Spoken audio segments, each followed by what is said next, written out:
Jose TV Production.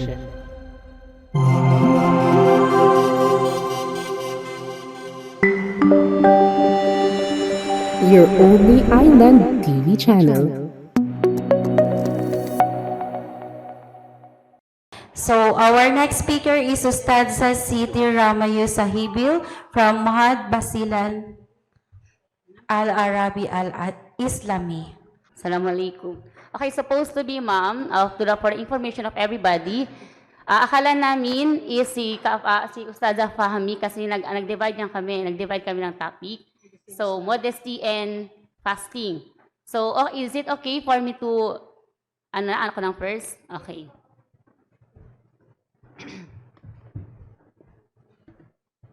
So, innal hamdalillahi nahmaduhu wa nasta'inuhu wa nastaghfiruh ونعوذ بالله من شرور أنفسنا ومن سيئات أعمالنا من يهده الله فلا مضل له ومن يضلل فلا هادي له أشهد أن لا إله إلا الله وحده لا شريك له وأشهد أن محمدا عبده ورسوله.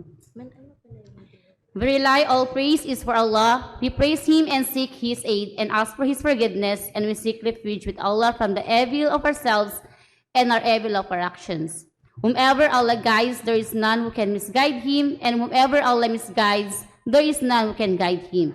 And I bear witness that none has the right to be worshipped except Allah alone, having no partner, and I bear witness that Muhammad sallallahu alaihi wasallam is his slave and his messenger.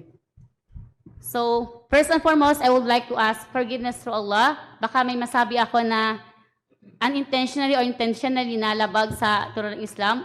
I would also like to apologize because as I could see, although nandito pa kami sa harapan nyo, but I'm pretty sure that there are more knowledgeable enough to be a resource speaker, but humihingi na ako on the first place ng paumanhin. So, the reason I am here in front of you is just, it is an act of obedience sa mga superior namin, kaya andito po kami. So, bismillahi wa billahi taufiq wal hidayah. So, my topic is about fasting. So, ang pag-aayuno. Okay. So, bago tayo pumunta sa virtues or ang benepisyo ng pag-aayuno, ay atin munang let's throw back or have a little background on saum or pag-aayuno. So, in Islamic views, marami pong klase ng pag-aayuno. Merong mga pag-aayuno na obligado, meron din mga pag-aayuno na sunnat lang. Kumbaga, pwede mong gawin, pwede mong hindi gawin. So, nakadepende din po ang kanyang rewards. So, syempre, kapag obligado, so kapag hindi mo po ito gagawin, ikay magkakasala. At yung mga fasting naman na sunnat lang or di kayo voluntarily, so kung gagawin mo, mayroon kang rewards. Kung hindi mo gagawin, hindi kayo magkakasala. So, timely, andito tayo sa Ramadan. So, siguro, karamihan ng aking ma-share, may babahagi is about ang fasting, yung fard, yung obligatory fasting kasi nga nandito tayo sa month of Ramadan. So katulad ng sinabi ko kanina, before going to the virtues of fasting, let's have a little knowledge on fasting. So, hindi ba kapag may gagawin tayo, hindi agad-agad tayong gumagawa ng isang bagay? Hindi ba inaalam natin bakit natin yan gagawin? Ano yung mga kabutihan? Sino-sino yung mga pwedeng mag-fasting? Or sino-sino ang mga pwedeng mag-ayuno? Okay, may tinatawag sa Islamic terminology na shurut at arkan. Okay, bigyan mo natin ng kahulugan ang fasting. وَالصَّوْمُ فِي الْإِسْلَامِ هُوَ عِبَادَةٌ يَتَّفِقُ الْمُسْلِمُونَ عَلَى اتِّبَاعِ نَهْجِ النَّبِيِّ فِي تَحْدِيدِ مَاهِيَّتِهَا وَأَسَاسِيَّتِهَا فَهُوَ مَعْنَى الْإِمْسَاكِ عَنَ الْمَفْطُورَاتِ مِنَ طُلُوعِ الْفَجْرِ الثَّانِي إِلَى غُرُوبِ الشَّمْسِ بِالنِّيَّةِ كما أن صوم شهر رمضان من كل عام. O katulad ng sinabi ko, katulad ng ginagawa natin ngayon sa buwan ng Ramadan. Ang pag-aayuno sa Islam ay isang uri ng pagsamba na sinasang-ayuno ng mga Muslim na sundin. Ang diskarte ng propeta sa pagtukoy sa kalikasan at mga pangunahing kaalaman nito, ang pag-iwas, ang ibig sabihin ng asyam o ang pag-aayuno, ang pag-iwas sa mga bagay na nakakasira sa pag-aayuno mula sa pagsikat na ikalawang bukang liwayway hanggang sa paglubog ng araw. Sa layunin na pag-aayuno sa buwan ng Ramadan, bawat taon ay isang obligasyon. Ibig sabihin kapag obligasyon, kailangan talagang gawin. Ay isang obligasyon ayon sa pinagkasunduan ng mga Muslim. So may mga syurut kung sino-sino ang mga kailangang mag-ayuno at kung sino yung mga hindi. فَقَدْ فَرَضَ اللَّهُ سُبْحَانَهُ وَتَعَالَى عَلَيْنَا صِيَامَ شَهْرِ رَمَضَانَ لِحِكْمَةٍ عَظِيمَةٍ أَلَا وَهِيَ أَتَّقْوَى اللَّهِ سُبْحَانَهُ. So ang reason po bakit tayo nag-aayuno ay one the reason is ang at-taqwa, takot kay Allah Subhanahu wa Ta'ala. Wala tayong takot kay iba, wala lang. Kahit nakita na nagpa-fasting, nagsasahur, yung mga kasama na wala lang kasi nawala na yung takot pa, na'udhu billah. قال تعالى يا أيها الذين آمنوا كتب عليكم الصيام كما كتب على الذين من قبلكم لعلكم تتقون. Surah Al-Baqarah 183. God Almighty has imposed upon us the fasting of the month of Ramadan due to a great wisdom, which is fear of God Almighty. The Almighty said, "O you who believe, decreed upon you is fasting as it was decreed upon those before you, that you may." So, ang pag-aayuno po ay hindi lang po inobliga sa amin, datapwat ito inobliga noon pa, nung nagsimula ang Islam noong unang panahon. So, ulitin ko, kaya ang pinakaunang rason kung bakit nag-aayuno ay isang takwa. Takwa is to protect yourself from the punishment of Allah by avoiding His prohibitions and implementing His commands. Ang takwa po ay protektahan ng ating sarili mula sa parusa ng Allah sa pamamagitan ng pag-iwas sa kanyang pinagbabawal at pagpapatupad sa kanyang mga utos. When we fast, we temporarily make haram ourselves what usually halal, hindi ba? Kapag nagpupuasa tayo, may mga bagay na pwedeng gawin no hindi pa Ramadan, hindi pa nag-aayuno, na hindi natin pwedeng gawin sa oras na tayo ay nag-aayuno. This teaches us to say no to our nafs and inner desires. O, di ba? So, may mga bagay, yun na nga, may mga bagay, mas malalim to kasi may mga inner desires tayo na pwedeng gawin, pero kapag tayo nag-uuyo, hindi pwedeng gawin. So, yun na sinabi ko kanina. So, bago tayo pumuntaan dito na yung sinasabi kong yung shurut at arkan. In Islamic terminology, shurut, so, meron tayong shurut and arkan. In Islamic terminology, shurut refers to the conditions or prerequisites. It means prerequisite. Ibig sabihin, dapat mo natin alamin bago natin gawin ang isang bagay. Prerequisite that must be met before performing an act of worship. While arkan refers to the essential pillars or fundamental components. So, ano yung bumubuo? So, una is ang shurut, ano ang dapat mayroon ka bago ka mag-ayuno, at ano naman ang dapat kapag qualified ka na mag-ayuno, ano naman ang mga dapat mong gawin kapag ikaw ay mag-aayuno. So, arkan refers to the essential pillars or fundamental components of that act, meaning that if any arkan are missing, the act itself becomes invalid. So, kapag may mga arkan na hindi natin po nagawa, so magiging invalid ang ating pag-aayuno. So, ano yung mga shurut? So first, syempre dapat ikaw ay Muslim. Sa Islamic views po to ha. First ay dapat tayo ay Muslim. Pangalawa ay dapat adult. So pareho lang pa namin narinig ako kayo naman no, yung mga binata. So alam natin yung adult or di kaya yung mga dalaga at binata. Pero ngayon, alhamdulillah, no, marami akong nakikita mga estudyante, kahit estudyante ka mag-grade 4, meron na mga 3 nagpupuasa. Tinatanong ko, sino ang nag-utos sa inyo magpuasa? Kasi baka sinabi, pinilit ako ni nanay, ma'am. So tinanong ko, bakit ka nagpupuasa? Ma'am, may nagpilit ba sa inyo? Sabi na hindi, ma'am. Yung may nagsabi, nanay niya.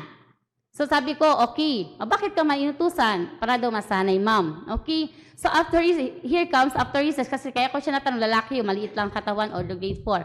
Pagkatingin ko, ano kasing mata niya, parang yung puyat na puyat. Tapos maraming eye bags, bata pa. Bakit yung mata mo?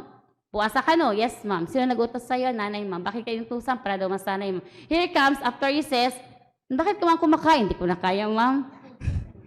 Ano na, ma'am? Saturday na lang ako magpuasa, ma'am. So it's just okay because it's just a practice. No, wala pong mga magulang gustong pahirapan ng mga anak unless it's not forbidden in Islam. So yung iba talaga, at least bata pa. So may mga estudyante talaga, lalo mga babae, as in talaga, devoted sila kahit nasa murang edad, Nakikita ko parang kapag last period na, ma'am, pinatulog kami, ma'am. Nakatulog ako, ma'am, pagkatapos ko magsulat. Kasi na ako, ma'am, parang mahina na. Pero ayaw nilang mag-break ng fast nila. Kasi gusto talaga nilang maranasan ko. Kasi out of curiosity. Okay.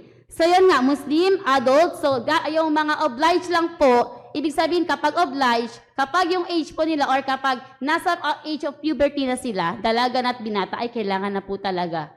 So, kapag hindi po nila yung gagawin sila, ay magkakasala.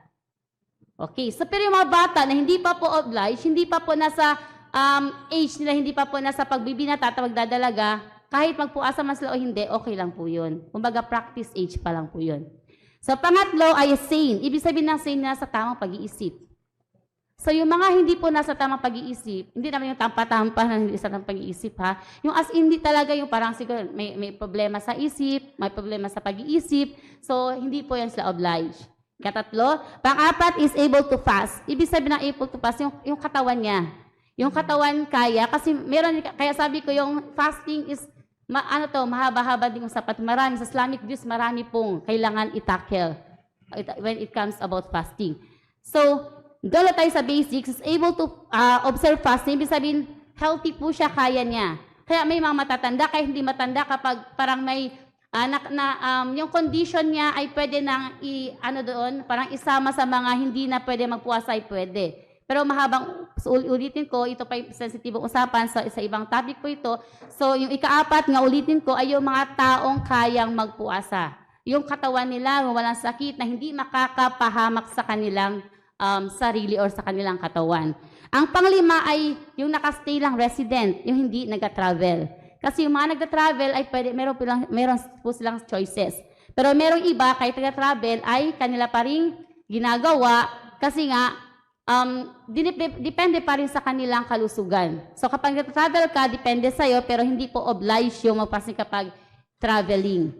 Ang last ay yung babae, o yung mga babae po, yung mga babae na nagkakaroon ng buwan ng regla, yung hindi po, yung wala, or di kaya sa panahon or sa araw na dapat free siya, wala siyang buwan ng regla, at yung mga babaeng kakapanganak, di ba, mayroong 40 days. Pinatawag na nifas.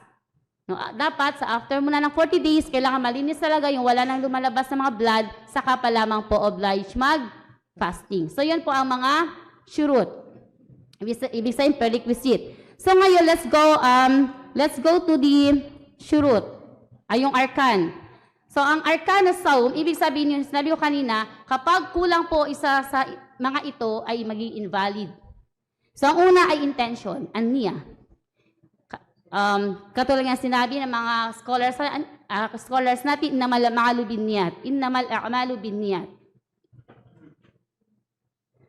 Innamal a'malu binniyat wa innamal likulli imri'in ma nawa. Ang hadith ni Umar ibn Khattab na may kalugdan siya ng Diyos, ni Allah, na nagsabi, narinig ko ang sugo ng Diyos, sumakanya ang pananalangin at kapayapaan ng Diyos na nagsabi, ang mga aksyon ay batay sa mga hangarin at ang bawat tao ay makakakuha lamang ng kung ano ang kanyang nilalayon. So, example, nakapag-fasting tayo agad kapag hindi po pwede. Kailangan mauna ang niya intention bago po natin gawin ang fasting or pag-aayuno. Meron din po yan, dyan mga usapan ganyan. Kung ano ba ang pag-niyat, ang pag-i-intensyon. Kailangan ba gabi-gabi? Kailangan ba isang buwan? So meron din po ibang usapan dyan. Doon lang tayo sa basic. Basta kailangan para wala kayong problema. Before kayo matulog or before kayo mag-sahur, kailangan mag-niya muna kayo. Pero ang niya po hindi po sinasabi. Bagkus, sinasambit sa loob ng puso. Sa damdamin lang, hindi sinasabi ng dila. Okay, yun ang una, intention. Pangalawa ay ang umiwas sa pagkain at pag-inom. Pangatlo, iwasan ang mga bagay na nakakasira sa pag-ayuno. Ito din, mahabang-habang usapan din po yung mga nakakasira sa pag-aayuno. So kapag may nagawa ka na nakakalabag sa pag-aayuno, so invalid din po ang pag-aayuno. At ang huli, ang iwasan ang pagmamalabis sa physical na pagsambas. Hindi ibig sabihin, kapag nag-aayuno kami, nagsasamba na lang po kami. Siyempre, may kanya-kanya tayong trabaho. So, kailangan din po namin harapin. So, kailangan namin mag-adjust.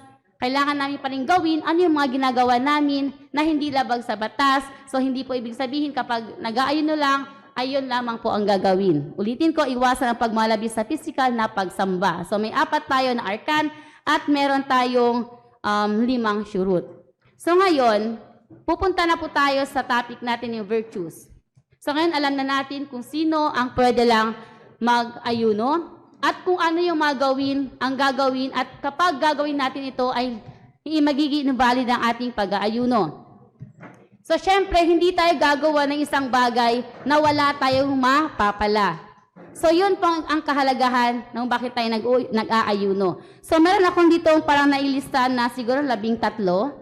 13 na virtues of fasting. So hinay-hinay lang natin, basahin ko lang siguro and explain a little bit. So unang-una yung virtues of fasting. Fasting is a shield or screen from hellfire.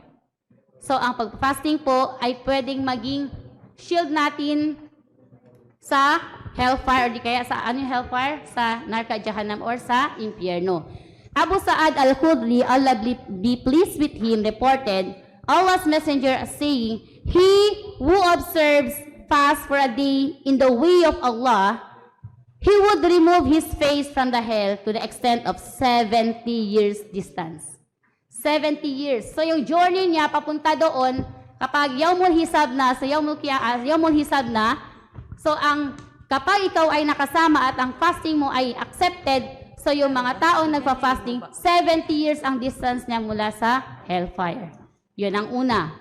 Pangalawa, fasting is a shield that protects or helps the worshippers to withstand temptation, katulad nga sinabi naman kanina, temptation or di kaya yung ugali.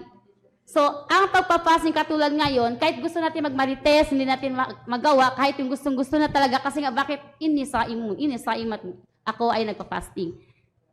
Okay. So, pangatlo, there is nothing equal to fasting as it is means to be admitted into paradise. So, ang pagpapasting po ay isa sa mga bagay na nakakapasok tayo sa paraiso. So, may tinatawag na isang gate o isang gate sa paraiso na ang tawag ay ang Rayyan. At ang tanging makakapasok lang dito ay yung mga taong nagpa-fasting. Kapag sabi na nasaan ang mga taong nagpa-fasting, so pumasok na kayo. Ang hindi po, kapag makapasok na lahat ang mga taong nag-aayuno, walang iba makakapasok, isasara na po yun kung hindi ang mga taong nag-aayuno lamang. Okay, 4 minutes. Okay. Next is, fasting is a reason for happiness in this life and afterlife. So, ang mga taong nagpa-fasting ay mayroong dalawang kasiyahan. Ang unang kasiyahan kapag, alhamdulillah, naabutan yung oras ng pag-break ng fast. At ang pangalawa ay kapag maharap natin at ma-meet natin yung ating, syempre kalugod-lugod na Panginoon na si Allah subhanahu wa ta'ala. Next, ikawalo, Allah's reward for fasting is high and it highlights how great fasting it is. So, ang pagpa-fasting po, katulad ni sinabi niyo kanina, sabi niya, wala makakaalam na sasabihin mo, ako ay fasting. Lahat ng mga ibada, lahat ng mga pananampalataya, aksyon ng pananampalataya, ay may nakakaakibat kung ano yung rewards niya. Pero, ang pagpa-fasting po ay tanging si Allah lamang ang nakakaalam kung gaano kadami ang iyong pahala. Dahil, hindi natin alam, tanging siya lang din nakakita, malay mo, Muslim ka or ano ka, tapos fasting ka, malay mo, pagdating mo doon sa loob ng kwarto mo, kumain ka na. So, tanging si Allah lamang ang nakakaalam at nakakita at tanging siya lang din ang makakapagbigay kung gaano kadami or kakulang ang gantimpalang ating matatanggap. Next, the virtue of the smell of the mouth of the person observing fasting. So, the Prophet Sallallahu Alaihi Wasallam said, verily, the smell of the mouth of a fasting person is better to Allah than the smell of a mask. So yung hininga daw na nagpupuasa ay mas mainam, kalugod-dugod kay Allah kaysa sa amoy ng pinakamaamoy na perfume. The supplication of a fasting person when he breaks his or her fast at sunset is not rejected, mashallah. So yung duaa, yung prayer po na nagpa-fasting before mag-sunset ay hindi po i-reject. Kaya sabi nila, tayo mga babae, so i-ano natin ang sarili natin kapag nagluluto tayo, huwag tayong agad, hanggang ba nagluluto pa rin. Ha? Huwag tayong masyadong ganon. Kailangan magbigay tayo ng kahit mga 1 minute to 2 minutes before breaking fast, kapag makita mo, okay, yung time ngayon is 6:05. So dapat mga 6:02, mag-ano tayo na kahit magbasa ng Quran o magdua. Kung hindi natin kaya magdua in Arabic, kahit yung dialect natin, opo. Kasi si Allah walang pinipili, basta intention natin andun. So magdua tayo dahil walang nire-reject na dua before sunset or breaking the fast. Okay. Next is fasting is half of sabar. Innama yuwaffas sabiruna ajrahum bighairi hisab. The reward of sabar is unique. The messenger of Allah subhanahu wa ta'ala said, fasting is half of sabar. Bakit? O hindi ba kapag wala tayong sabar, meron bang gustong magtiis, mag-fasting? Pati, fasting is building character. It is also opening the other gates and we became better person, hindi ba? Ngayon, kasi pinipilit man natin, kasi karamihan sa atin, tao lang tayo. Before Ramadan, itong ugali natin, ito yung mga nakaugalian natin, pero pagdating sa Ramadan, nag-iiba tayo. So minsan, kapag yung Ramadan ay nag-e-effect sa sarili natin, after Ramadan, nakita natin may pagbabago sa sarili natin. So kapag nakita mo yung sarili mo na walang pagbabago sa Ramadan, so what do we expect after Ramadan? So kaya training ground ang Ramadan to building character and to be a better person. Okay, so hanggang doon lang siguro. Hindi na overtime. Okay, so subhanaka Allahumma wa bihamdik asyhadu an la ilaha illa anta astaghfiruka wa atubu ilaik. Amma ba'd. Assalamu alaikum warahmatullahi wabarakatuh. Hindi ako nakapag-greet kanina. Magandang hapon po sa inyo lahat.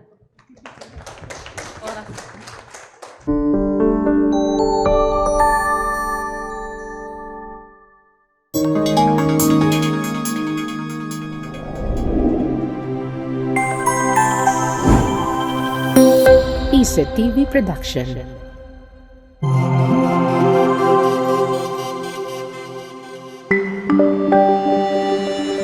Your only island TV channel.